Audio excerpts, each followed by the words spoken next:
primeiro convidado é o Dr. Gelson Luiz Roberto, gaúcho, e ele vai abordar o tema religiosidade e transformação na contemporaneidade. E a mesa está me informando que ele tem 30 minutos para a sua exposição, viu, Gelson, por favor.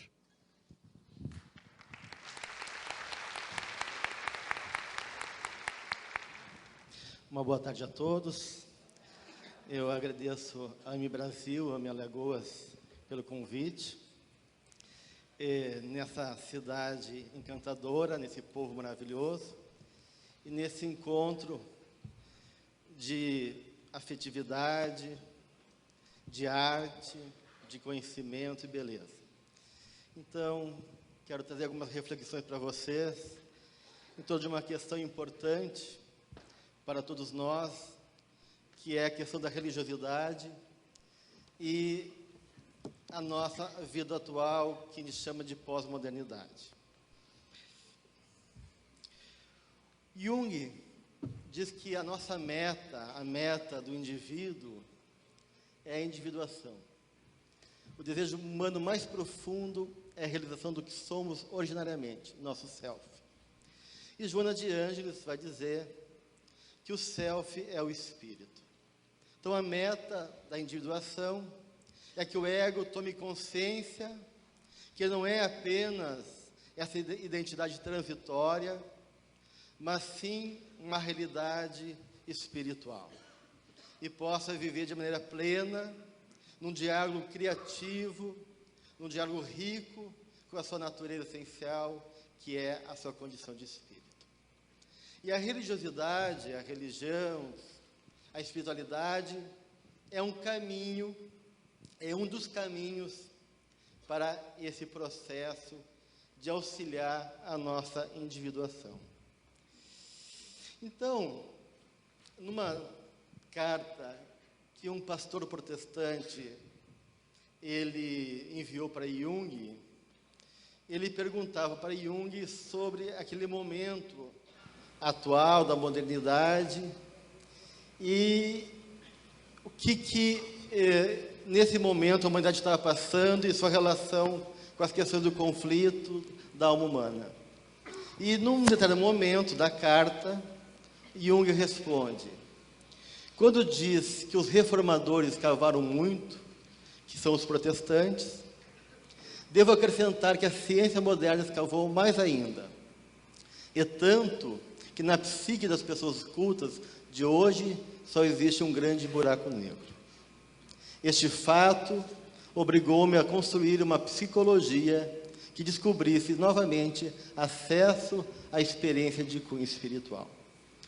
Então, Jung está fazendo uma crítica a uma religiosidade protestante, de cunho mais intelectual, mais racional, que não trabalha o afeto e a relação com as imagens, e uma crítica à ciência também, que viu apenas um ângulo da realidade do espírito, ou seja, a nossa parte intelectiva, e deixou de lado o aspecto sensível da nossa natureza. E ele então comenta que isso resultou num grande buraco negro. Que seria então esse buraco negro que, segundo ele, resulta nos dias de hoje, na nossa vida contemporânea? E por que ele coloca que então ele teve necessidade de trazer novamente, através da sua psicologia, um acesso à experiência de cunho espiritual? Para responder isso, nós vamos então fazer um resumo do que seja o momento atual que a gente vive. Então, nós chegamos numa sociedade pós-industrial, ou pós-moderna, ou a crise da modernidade, que se caracteriza por vários elementos de cunho psicológico, social, econômico e etc. Uma é a perda da noção do limite. A outra é o hiperreal. O hiperreal quer dizer que a imagem é mais valorosa, mais importante do que a realidade. Nós vivemos uma sociedade de espetáculo, onde o importante não é ser, mas parecer. Nós também vivemos uma época de hedonismo, do culto ao prazer do corpo, ao culto exagerado à nossa corporeidade. Um neo-individualismo, as pessoas estão cada vez mais individualistas, mais centradas em si mesmas, entre outras coisas, né? E assim, tudo isso resulta num processo de perda de referenciais. As referências que antes marcavam a nossa vida, como a noção de justiça, de belo, na política, ou tu era comunista, ou tu era da direita, e assim por diante, moviam as relações humanas. E a partir da pós-modernidade, essas referências começam a perder o sentido. Tanto que Bauman, o sociólogo polonês, diz que a única coisa hoje, na nossa realidade atual, ainda se mantém como uma referência para o indivíduo é a família. Então ele diz que a família, segundo ele, é a tentativa de saída no resgate da família para tomar de novo uma sociedade cooperativa e que reencontre uma saída para as crises e confusões que enfrentamos. E ele vai dizer, o Bauman, que toda essa perda de referência vai ser escoada basicamente no consumo. Então, nós temos uma sociedade individualista, que vive de espetáculo, da imagem, que a única sensação de prazer e de alegria vai se dar cada vez mais no consumo, sociedade consumista, né? Então, tudo isso vai ter efeitos na nossa vida psicológica, consciente ou inconscientemente. Ou seja, essas realidades emocionais, essas realidades sociais, essas verdades que a gente está assimilando historicamente, vão se refletir no nosso jeito de ser, de se movimentar e de responder emocionalmente à vida. Então, dos efeitos e sintomas que hoje a gente vai ter é uma fragmentação da realidade, uma perda dos referenciais do indivíduo, uma dessubstancialização do sujeito, e tudo isso vai gerar um grande vazio.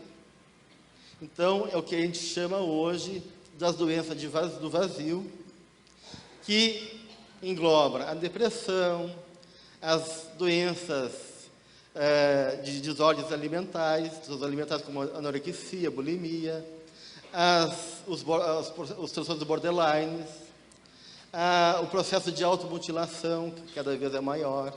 A gente vê isso muito adolescente que tem essa de se mutilar, de infringir dor e ver seu sangue para se sentir vivo, né? Então, essas são as doenças do vazio, né? Os transtornos também narcísicos, uma sensação, uma ânsia de buscar sensações, impressões físicas para se sentir conectado com a vida. Então, a gente vê cada vez mais os jovens buscando festas de 2, 3 dias, movida a álcool, a drogas, e ao mesmo tempo se sente depois esvaziados e descontentes. E toda essa perda de limite, de fragmentação do indivíduo, vai também dar um descompasso emocional, a ponto de a gente não conseguir discriminar mais emocionalmente a realidade. Isso é muito comum, por exemplo, quando a gente vê um adolescente que brigou com a namorada, ou que se sente isolado, pegar uma arma e sair matando uma série de colegas, ou assassinando uma série de crianças numa escola, como é comum, infelizmente, nos Estados Unidos. Então, tudo isso está refletindo o nosso modo de ver. Quando a gente fala do hiperreal, a gente fala também que essa imagem que a gente tem, esse culto à imagem, esse fascínio da imagem, vai provocar 2 sintomas. Um é o próprio fascínio. A imagem fascina porque ela é mais colorida, ela é mais tentadora, ela é mais provocativa do que a realidade. Mas quando a gente vai para a realidade, ela não corresponde a tudo aquilo que a imagem nos vende. Então, por exemplo, quando eu vou e assisto uma propaganda de Coca-Cola, o prazer de viver. São seres bonitos, gente maravilhosa, dando cambalhota, sorrindo, tudo é lindo. E quando eu entro num bar e peço uma Coca-Cola, eu estou impregnado por aquela imagem no inconsciente. Mas quando eu bebo minha Coca-Cola, eu não me transformo num homem de 1,80 m, 2 metros de altura, lindo, colorido, cheio de vida. Eu continuo sendo eu, né, na minha condição, né, existencial. Então, isso dá um misto de fascínio pela imagem, mas desse vazio. Então, a gente vive uma tensão interna entre o fascínio e o vazio. E o resultado disso é cada vez mais vazio, né? Então, e a gente entra também com Nietzsche, que é o filósofo que marcou a entrada da modernidade e assimilou na sua própria realidade essa crise moderna, antecipou para nós essa crise, propondo a morte da história e a morte de Deus, né? Então, existe uma frase da universidade que diz assim: Deus está morto, Marx também, e eu não estou me sentindo muito bem. Então, essa frase, ela sintetiza a nossa realidade. Matamos Deus, matamos as referências históricas, e o que sobra é a nossa crise interna, sem referência nenhuma para dar sentido à nossa vida. E aí, esse seria então o nosso grande buraco negro, esse vazio existencial que medeia a nossa realidade. E Hillman, um psicólogo que faleceu, desencarnou ano passado, diz o seguinte: lembramos o preto mais preto que o preto na alquimia, onde Hillman aponta para aquela condição da sedução do preto, o qual dissolve o significado, a esperança de significado. O que tememos é a magia negra, o impulso mágico da atração pelo preto, o desejo da alma por descer na escuridão. Tememos o que mais desejamos e desejamos o que mais tememos. Hillman faz referência na alquimia ao processo da Nigredo, do processo da matéria que inicia a obra alquímica, aonde ela é negra. Mas os alquimistas diziam que tinha que ter muito cuidado com o preto mais preto que o preto, que seria a fascinação do preto. Um momento que a gente se encanta com o preto e acha que está enxergando tudo, que são as ideias, por exemplo, fundamentalistas, que se dizem ter a verdade, mas estão na escuridão. Então, o Hillman fala que o preto fascina. E estar no negro maior é pensar que está na luz, mas estar na própria e na total inconsciência da realidade das coisas. Então, esse é o medo que a gente vive em uma sociedade onde não tem vazio, onde existe o vazio, começa essas ideias fundamentalistas, começa a ideia de neonazismo, começa a agressividade, começa a violência, que é o fascínio do preto. Então, isso é o resultado de um novo sintoma social que a gente vive. Então, nós temos que resgatar, hoje em dia, uma nova proposta de vida e uma nova proposta de religiosidade. Porque se Jung diz que é necessário uma religiosidade, ela tem que se adequar também aos nossos tempos atuais. E junto com a multiplicidade e a divisão interior, ele diz que se contrapõe uma unidade integradora, cujo poder é tão grande quanto os instintos. Então, esse poder integrador é do self, é da experiência do self, nós somos os seres essencialmente espirituais e inteiros, e da experiência de Deus em nós. Contrapondo, então, a ideia do diabolos, né, existem os símbolos. Diabolos, do latim, quer dizer divisão, ser dividido. Então, diabólico é quando a gente divide. Então, uma pessoa neurótica é uma pessoa dividida, cindida, não integrada em si mesma, ou seja, uma pessoa diabólica, que ela não consegue estabelecer uma relação de diálogo consigo mesma e vive dividida. E o símbolo quer dizer reunir. O símbolo vem etimologicamente da palavra reunir, porque ela era um anel que foi partido E reintegrar esse ciclo quer dizer simbolizar. Então, a experiência simbólica, a experiência de buscar na vivência da vida um sentido que nos reintegre a nós mesmos e nossa relação com Deus, que contrapõe a nossa natureza dividida, diabólica. E aí, o Jung vai dizer que fatos evidenciam a existência de uma função religiosa no inconsciente. A psique é naturalmente religiosa.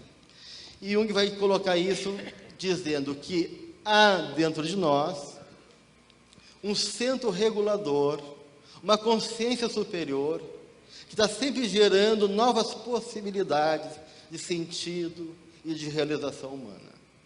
Um processo criativo. Então, o inconsciente junguiano não é um inconsciente apenas pulsional, de instintos, de desejos, mas sim um inconsciente sábio. Nós temos a sabedoria dentro de nós, através dessa consciência maior, que nos impele sempre a superar a nós mesmos, conquistando novas possibilidades da vida e da nossa própria realidade interior. E aí ele vai dizer que de todos os meus pacientes que tinham ultrapassado o meio da vida, isto é, que contavam mais de 35 anos, não houve um só cujo problema mais profundo não fosse da atitude religiosa. Nenhuma se curou realmente sem ter readquirido uma atitude religiosa própria. O problema da cura é um problema religioso. Isso no volume 11, no parágrafo 129. Então, a gente vê que o próprio Jung, ele reconhecia a importância da religiosidade para a vida humana, em especial do homem moderno. E ele diz mais adiante: o problema psicológico de hoje é um problema espiritual, um problema religioso. O homem de hoje está faminto e sedento de uma relação segura com as forças psíquicas dentro de si mesmo. Uma religiosidade autêntica é o melhor remédio para todos os sofrimentos psíquicos. Então, essa é a grande proposta do Jung, uma religiosidade autêntica. A questão é a gente entender o que seja realmente uma religiosidade autêntica, né? Então, ele dizia que a fé, a esperança e o conhecimento, fruto do esforço e inspirações humanas, não podem ser ensinadas, nem aprendidas, nem dadas ou retiradas. São graças que estão ligadas a uma condição que se pode ser dada pela experiência viva. Essa não pode ser fabricada. O que se pode tentar é um caminho de aproximação rumo a ela, que exige o esforço incondicional de toda a personalidade. Então, o Jung só acreditava numa religiosidade que era realmente vivida. A religiosidade para Jung é um compromisso, é uma relação realmente conectada com a vida como um todo. Existem dois termos para a religiosidade. Um termo mais conhecido, que é religare, que é essa conexão, essa religação com o divino, que é o conceito mais conhecido, e um outro conceito que é religere, que é traduzido como uma atitude cuidadosa para com a vida. Então, a religiosidade não é apenas uma questão de fé e contemplação, aonde cultivo o meu Deus, oro por Ele, mas me esquivo da vida. A religiosidade dos tempos atuais é um religere, uma atitude cuidadosa para com a vida. Não há como a gente ser religioso se de não se ocupar conscientemente com o nosso planeta, com o nosso próximo, com a vida como um todo, com os animais, com a sociedade, porque só assim a gente está realmente respeitando e vivendo a nossa relação inteira com Deus. Então, a gente vê que a religiosidade hoje em dia foi assimilada por essa sociedade de espetáculo e de esvaziamento. Hoje tem religiões que propõem um discurso fantasioso, cheio de dramaticidade emocional, mas sem consistência espiritual, ou indivíduos que buscam a religião para seu consumo próprio. Então a religião se tornou um consumismo também, entrou no rol do consumismo, e as pessoas vão lá para pedir carro, para pedir casa, para pedir um grande amor, para usar os espíritos, Deus à vontade, né, dando uma migalha para receber os seus interesses egoístas. E então, o que a gente propõe é que não tem como a gente viver religiosidade sem o compromisso de transformação. Uma transformação que seja não só conosco, como diz o Evangelho segundo o Espiritismo, que se conhece o verdadeiro espírita pelo esforço que ele faz para transformar suas más inclinações, mas um compromisso que essa transformação seja também uma atitude consciente em cada momento da nossa existência. Desse conceito que religiosidade é uma atitude cuidadosa para com a vida.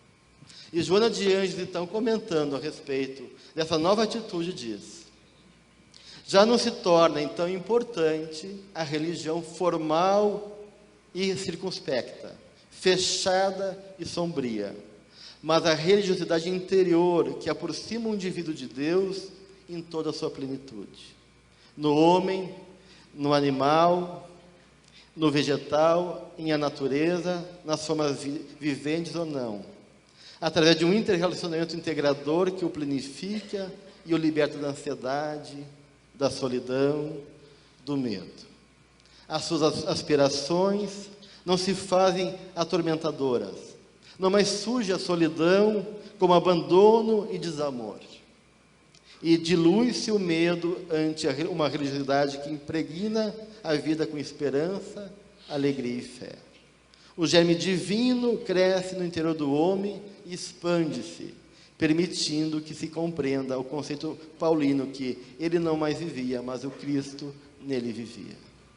Então, aí a gente entende quando Jung diz que a religiosidade é autêntica, é o melhor remédio para todos os males. Como afirma Joana de Ângeles, quando essa vivência de Deus é uma vivência plena, sentida, verdadeira, que transcende as minhas condições egóicas e se estende para a vida como um todo, onde cada pessoa, cada irmão, cada natureza é uma presença do divino, a gente recupera o sagrado na vida. A gente sai desse mundo profano e tudo se torna sagrado. Presença do encantamento divino que nos impregna de alegria, de felicidade e realização.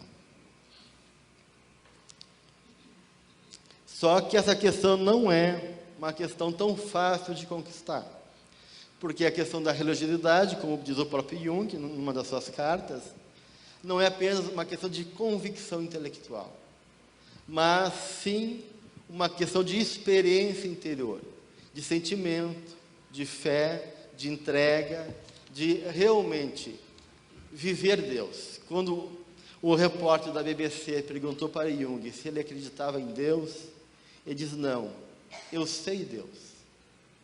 Ou seja, ele tinha consciência da sua experiência de Deus. Então não precisa acreditar, porque acreditar é botar isso longe, eu preciso acreditar em algo. Não, eu sei Deus, porque eu vivo Deus em mim. Então, a experiência religiosa é única, íntima e transformadora.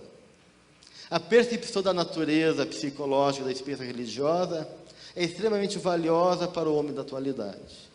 Sua espiritualidade adquire novas formas, ganha novos símbolos, mas é em essência a mesma em todos os tempos. A experiência profunda do arquétipo do self e seus símbolos. A espiritualidade deve então servir como um campo interativo com o self. Campo interativo que é inerentemente transformador. Então aí, de novo, a gente encontra essa proposta que a religiosidade é um campo interativo, ou seja, não é só uma questão de consumo interno, é eu poder realmente perguntar o que Deus quer de mim, não só o que eu quero de Deus, não só porque eu preciso de Deus, não só o que Deus faz para a minha vida, mas eu como um instrumento também do seu amor, gerando a sua mensagem em qualquer momento, em qualquer situação da minha vida. E aí, como a Joana de Ângeles cita, temos o encontro do Paulo com a grande personalidade, que é Jesus, como um exemplo extraordinário pela força de tensão que esse posso citar. De um lado, tínhamos uma resistência violenta dele como Saulo, o grande legislador, juiz, através de sintoma que é intenso ódio que sente pelos cristãos, e de outro lado, o seu desencadeamento que exige uma atitude intolerável para o seu ego. Então, Paulo está aí vivendo a sua sombra. Quando ele encontra Jesus na estrada de Damasco, ele tem não só o encontro com Jesus, mas o encontro com a sua onipotência psicológica, né?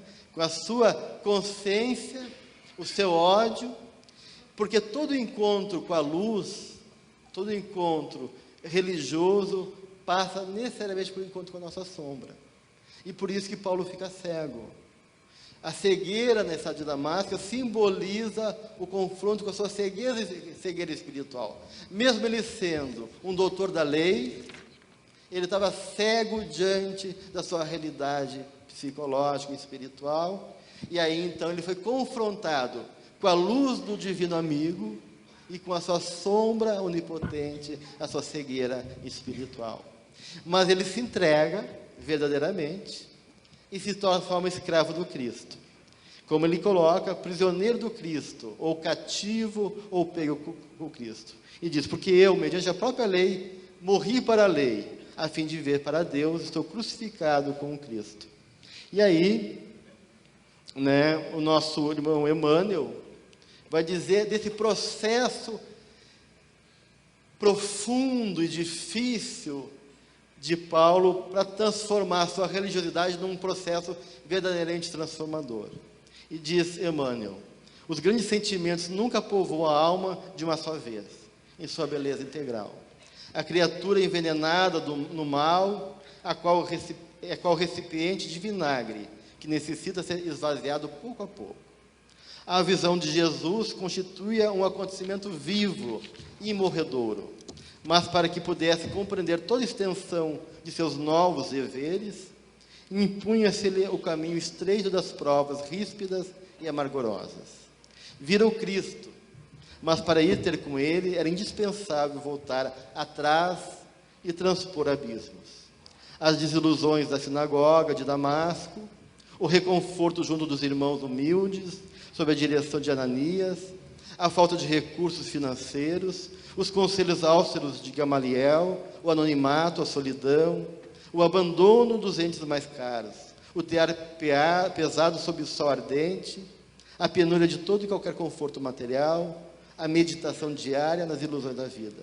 Tudo isso representa auxílio precioso para a sua decisão vitoriosa. O Evangelho funcionara como lâmpada na jornada difícil, para o descobrimento de si mesmo, a fim de ajuizar as necessidades mais prementes. Então, esse processo transformador em nós, e esse compromisso transformador com uma religiosidade, implica a gente assumir a nossa história por inteiro. Como diz o Jung, parafraseando uma frase de Nietzsche, Nietzsche diz o seguinte: procuravas o pior e encontraste a ti mesmo. E Jung vai dizer, não importa onde for, a gente vai carregar a nós mesmos. Então a gente não tem como fugir de nós mesmos, gente. Então o compromisso da religiosidade é um compromisso de um trabalho que é assumir a nossa realidade interna e não fugir da vida. E fazer como Paulo, pegar cada momento, cada fato, cada realidade como uma oportunidade de uma experiência transformadora. E isso exige entrega, exige realmente um processo de confiança plena em nós, na vida e em Deus. Eu vou passar rapidinho aqui, a gente já está acabando. Então, é só dizer que Jung propõe na prática 3 formas de a gente poder trabalhar essa relação com Deus. Um é no eixo ego-self, do ego compreender que ele, na sua essência, é espírito, e começar a ouvir a voz do self. a gente deixar o ego um pouquinho de lado, descentralizar as nossas percepções egóicas, as nossas vontades, desejos egóicos, e começar a ouvir a voz interior da nossa consciência, das leis naturais que já estão dentro da gente. A gente tem uma consciência moral, e poder reconhecer e refletir a nossa vida através dessa outra consciência que não é do ego, mas que é do self. E também entender, a partir disso, as mensagens que o ego nos coloca. Em segundo passo, perceber que a experiência religiosa é o nosso mito do significado. Gerar sentido, encontrar sentido na nossa vida. E em terceiro, ver que tudo é um todo integrado, conectado, e que a vida nos fala simbolicamente a cada momento. Ou seja, que qualquer situação que nos acontece, como a experiência de Paulo em Damasco, e o que ele vive não é por acaso. Existe uma mensagem de Deus para nós. Isso é um de sincronicidade. Eventos que se organizam externamente, mas que refletem realidades internas, que nos trazem alguma coisa espiritual ou uma nova consciência maior. E para encerrar, só queria então finalizar com essa poesia recebida de Chico Xavier, que diz: Deus é meu Pai, a natureza é minha mãe, o universo é meu caminho, a eternidade é meu reino, a imortalidade é minha vida, a mente é meu lar, o coração é meu templo, a verdade é meu culto, o amor é minha lei, a forma em si é minha manifestação, a consciência é meu guia, a paz é meu abrigo, a experiência é minha escola, o obstáculo é minha lição, a dificuldade é meu estímulo, a alegria é meu cântico, a dor é meu aviso, a luz é minha realização, o trabalho é minha bênção, o amigo é meu companheiro, o adversário é meu instrutor, o próximo é meu irmão, a luta é minha oportunidade, o passado é minha advertência,